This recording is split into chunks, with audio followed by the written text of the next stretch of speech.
But none of that Yeah, was true. both in the judge's statement and this CBC article you linked me, it said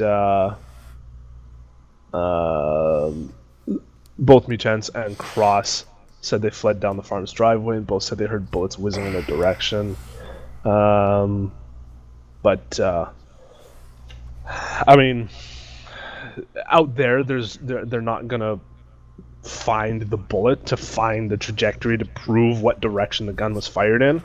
Um, but yeah.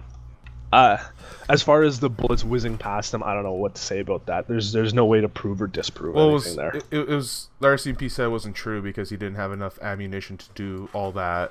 Oh, but the amount, yeah, like the claim of how many shots he fired, yeah, that's in Because contradiction they to. claimed he shot twice in there, and then as they're running, they claimed that he shot 2 to 3 rounds because they could hear it whizzing, and then the last shot killing Colten Boushie. Yeah. So so after that, the mother gets punched in the face. Does it say anywhere where Belinda Jackson and Watney take off running? I didn't see anything about that. I didn't see anywhere where those two went. The other two took off to the point where the guy's shoes fell off and the RCMP recovered them. Yeah. And then at Yeah, you some see point, the photo of them in the lane there. yeah. And then at some point, Stanley called the RCMP and waited inside for them to arrive, and he was just drinking coffee at a dinner table. Yeah. And then I RCMP don't took know. photographs, shoes that belonged to Didn't Woodstone. I want to say I remember reading something about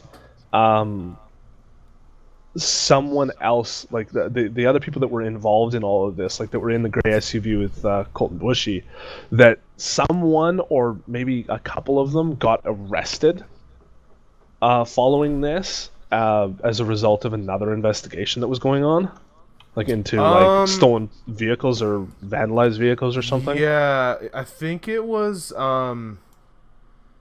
what's his name there? It could be Cassidy or it could be Eric. Yeah, I'm gonna look here, cause that I don't know. Yeah, I can't. I can't. None of my bookmarked stuff has that in there. So anyway, Gerald Stanley gets arrested and he's charged for what? Just second-degree murder? And that's I it? believe so. Now, I mean, he was charged with other stuff as well. He was originally, as far as like pertaining to the shooting of Colten Boushie, it was second-degree murder. Okay. However, he was charged with and is still facing additional charges about, I think, unsafe storage of a firearm and something else. Like just kind of the usual shit that would go along with Firearm charges. Yeah. The other charges, I remember reading somewhere that ultimately those sorts of charges often they get pled out to like a probation or they sometimes don't even stick. So that's the gist of what happened, right? This all happened on August 9th, gray SUV with Colten Boushie and friends, go drinking, get in the SUV, leave the reserve, claim to go swimming, they did have swimming stuff with them. Lose a tire, mufflers dragging, they go to somebody's property nearby, try to break into their truck using the 22 caliber rifle they have, break the stock, don't get in, and then they get to Gerald Stanley's farm where one of them tries to go into a gold Ford truck. The other gets onto an ATV and tries to start it, but denies trying to steal it. Gerald Stanley goes and gets his gun, fires it twice, and then was it Colten Boushie's now driving? At some point in there, he must have, if we were to believe that he wasn't originally driving and that he was in one of the passenger seats, and then ultimately ended up in the driver's seat when he was shot, then at some point, yes, he would have to have transitioned from passenger seat to the driver's seat. So this vehicle now, it's got a hammer smashed in it because they threw a hammer before they got the gun. It's panicking. It's driving erratically. Two friends just book it after that.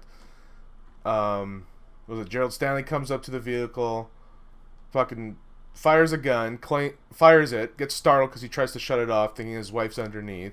He gets startled, shoots him. Basically, was it behind the ear? I can't find an exact statement as to exactly where he was shot, other than where was it here? A statement from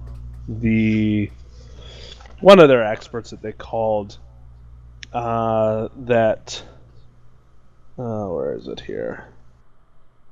So the autopsy report definitively states that Mr. Boushie died from a single gunshot to the head, and that the trajectory of the bullet was rightward, downward, and slightly forward. So I could see that being like somewhere kind of behind the ear or something like that. Yeah. So he does that, gets startled, shoots him. The two girls get out. They open up the door. Boushie falls down with the .22 rifle in his legs. They turn around. They hit Gerald's wife. Well, the one does. I don't know if that other Kiora was made involved contact. in. But Belinda Jackson did say she admitted that she assaulted her. Then Gerald, from all the articles, went inside, called the cops, sat down at the table, and just started drinking coffee. RCMP come arrest him for second-degree murder, and that's where it is, right? Pretty much. Okay. So then 2 days later, they go on the property, they take their photos, they take their evidence gathered, all that shit, and now we go to jury, right? Go to the judge, right? So who's the judge? It's a chief judge, right? It's not like nobody, right? The judge is, he is a Chief Justice Martel Popescull, Popescul, but he is a Chief Justice. So how normal is it for a Chief Justice to actually get involved in something like this? I'm not certain. I don't have enough experience with that sort of thing to say. I haven't heard anyone making comments that this seems really out of the ordinary. But, I mean, I can look the guy up and see what his deal is, I guess. Like, for myself, how we read the paper and stuff, I've never really seen a chief judge get so involved in something like this. So I don't know if the judge decided to point himself to this one. But, I mean, he seemed decent, right? Because he had a very, very good introduction to the jury selection on what to expect from him, what he expects from them, how the court's going to happen, the rules, all that stuff. I might have to double check this. Just from quickly looking here, there's the Chief Justice of Canada, but I think that Chief Justices, there is the Chief Justice of Canada, but you can also be a Chief Justice, I guess. I have to double check this, but either way, they're the judges who are involved in Supreme Court proceedings. No. So now we're in jury selection, right? And where did jury selection take place? Let me double check here. It would have been within the community, because they typically they want to draw jurors from the community, because the idea of jury trial is that it's a jury of your peers. Well, those peers should probably be from your community or around your community. So we're saying like anywhere between, the reserve, like people from the reserve can come in. It doesn't matter where you are. Now, the actual jury selection process took place in, quote, a large gymnasium turned into a courtroom in Battleford, Saskatchewan. Okay, there we go. And I believe that this happened in North Battleford. It was roughly the area. Okay. So it's near Saskatoon ultimately. Like it's kind of a point of reference. It's west of Saskatoon there. So tell me what happened in jury selection. 'Cause Well, I didn't really read much about that. I don't know that we'll ever see an official statement or transcript of it. Maybe we will. But there was an article published in the Sun um, from a Candace Malcolm about the jury selection. Allegedly, an individual who was called for this jury selection, but was not ultimately selected for the jury, decided to pass along some of their information. Now, this is entirely possible that this is completely biased and completely fabricated, but this person, whom it was the Sun decided to keep them anonymous from the sounds of it here, stated that almost half of the prospective jurors were Aboriginal, and that allegedly the reason there were no Aboriginals on the jury is because so many deliberately opted out of the process. Other prospective First Nations jurors, meanwhile, were openly, outwardly, and blatantly biased during the selection process. The witness, who the Sun is choosing not to identify, was present for the selection, stated that about 700 people received jury duty notice for the case, and of that, only about 200 showed up, which, to my understanding, is not all that uncommon. Now, you can also be selected for a jury, and then before the actual jury selection day happens, you can be told, hey, you don't need to show up, which is something that happened to me. I was selected for jury duty. I received my letter in the mail, and then I would say not even a month before the actual jury selection date, I received another letter saying that I had been pre-screened out for whatever reason. Now it says here, more from this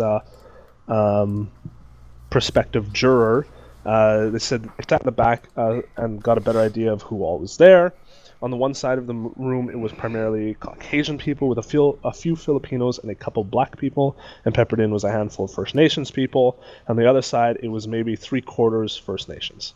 The person said approximately 85 to 100 of the initial 200 were Aboriginal.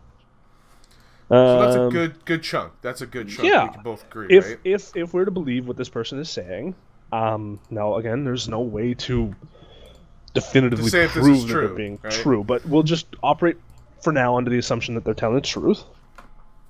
That that's half, potentially up to half of the people who were actually present were Aboriginal, and I mean that is more than a fair representation of population. Because as it is, the Canadian population is not half Aboriginal. No.